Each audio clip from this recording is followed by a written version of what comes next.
Well, good morning. Hold on now, stop and listen. So this is what we got going on today. It's rainy, about 35, 40 degrees out today, and the temperature's supposed to drop. It's morning time right now, 8 o'clock. The temperature's going to drop down. We're going to get a snowstorm coming in. It's going to be freezing and ice and all that.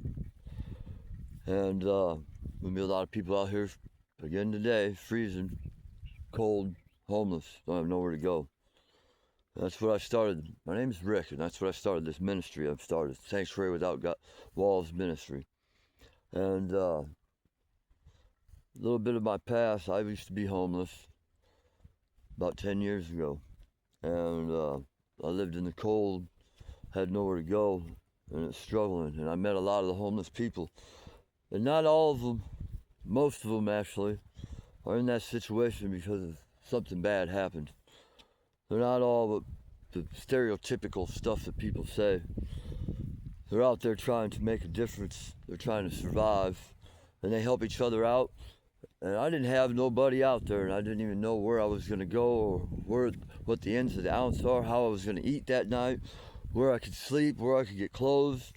And there wasn't nobody that had money that helped me. It wasn't nobody that had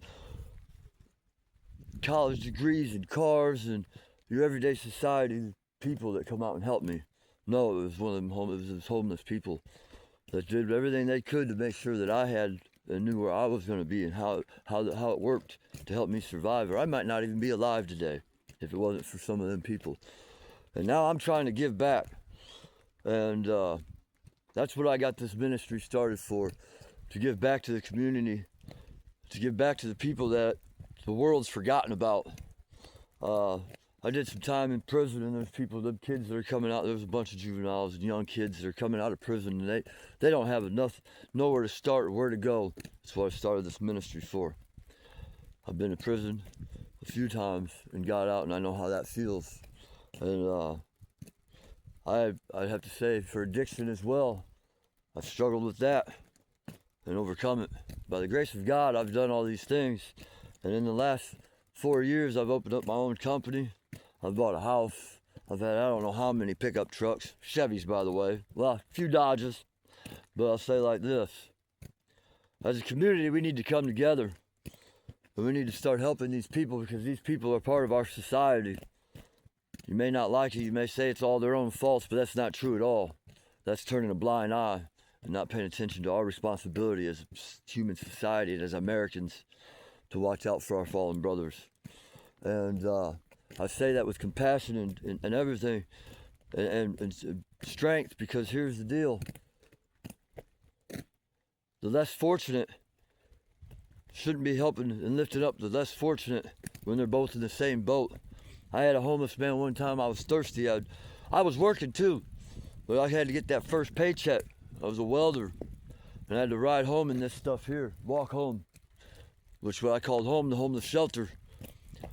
Didn't have no rides, and it started pouring, and all my belongings were in my backpack. Ruined my phone, ruined everything. And I broke down and cried and begged God to take my life because I didn't want to live that way.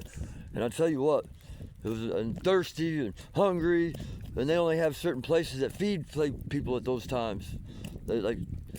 So it was hard to get that stuff if you're absolutely broke. And it was another homeless man who had nowhere, the same boat I'm in. I think he had maybe $1.50 to his name, but he gave me that $1.50, and I didn't want to take it. But I used that $1.50, and I went and got me a can of pop. And I tell you what, them guys give you shirts off their backs. You know what I mean? So when you sit there and you start thinking about our homeless population and all that, it's not handcuffs that's going to make it better. That makes it even worse. You know what I mean? We need to get out in society and help these people. Look for ways that we could do this. We got grants that are out there that we could help get more homeless shelters up. We need to stop passing laws and saying, hey, let's not have them within school districts or in business areas, homeless shelters. These are human beings, humans that need our help.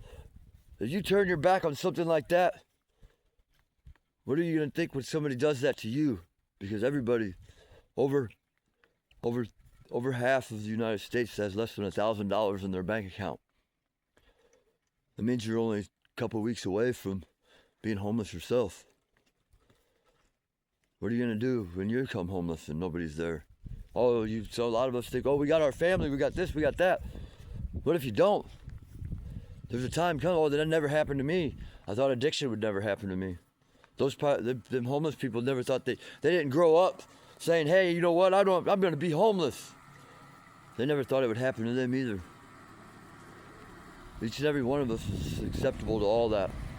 Now I'm gonna get here in this nice, warm ride I gotta ride in, and I'm gonna go out here and try to make a difference. I hope we get a bunch of people to do the same. You guys have a God bless day.